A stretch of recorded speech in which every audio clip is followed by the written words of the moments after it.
ដល់វគ្គពិសេសហើយព្រឹត្តិការណ៍ការប្រកួតវគ្គពាក់កណ្ដាលផ្ដាច់ប្រវត្តិដើមខ្សែក្រវ៉ាត់នៅលើសង្វៀនម៉ាហ្វៃកម្ពុជានឹងមកដល់សប្តាហ៍នេះហើយបងប្អូនរងចាំទស្សនាទាំងអស់គ្នា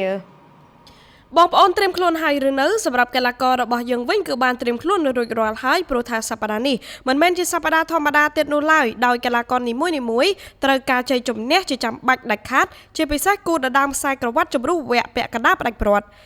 ទាំងកីឡាករសានច័ន្ទរទ្ធីសារទេះជើងពិឃាតគង់ហៅអ្នកលេងអាវុធប៉ែនករិជសីព្រមទាំងកីឡាករនងសៅដែលសុទ្ធតែជាបេក្ខភាពឡើងមកកាន់វគ្គពាក់កណ្ដាលផ្ដាច់ប្រវត្តិដណ្ដើមខ្សែក្រវ៉ាត់ IPCC គុនខ្មែរនៅលើសង្វៀនម៉ាហ្វៃកម្ពុជារបស់ស្ថានីយទូរទស្សន៍ថោនដោយកីឡាករគុនខ្មែរយើងទាំងអស់នោះបានសម្រិតសម្រាំងអាវុធអស់រយៈពេល2សប្តាហ៍មកហើយទាំងសុខកម្លាំងបច្ចេកទេសក៏ដូចជាភាពក្លាហានត្រៀមខ្លួនរួចរាល់ដើម្បីអង្រួនសង្វៀនប្រកួតប្រជែងត្រួសត្រាយផ្លូវទៅកាន់វគ្គផ្ដាច់ប្រវត្តិកីឡាករទាំង4នាក់នេះគឺជាកីឡាករដែលលំបាកនៅក្នុងការវិភាគសម្រាប់អ្នកគាំទ្រមួយចំនួនពីព្រោះថាទាំងក្បាច់គុណនិងបច្ចេកទេសប្រហាក់ប្រហែលគ្នាដូច្នេះហើយនៅក្នុងសប្តាហ៍នេះជឿជាក់ថានឹងជាជំនួបដ៏តានតឹងមានតែរងចាំទស្សនាផ្ទាល់ទេទើបដឹងថាអ្នកណាជាអ្នកខ្លាំងពិតប្រាកដនៅលើសង្វៀនសប្តាហ៍នេះ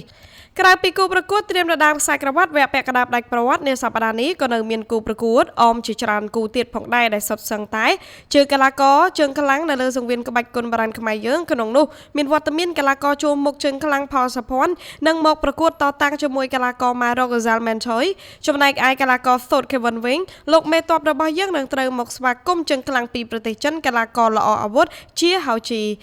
ហើយហៅកៅគុនខ្មែរបានសម្លៀងអាវុធ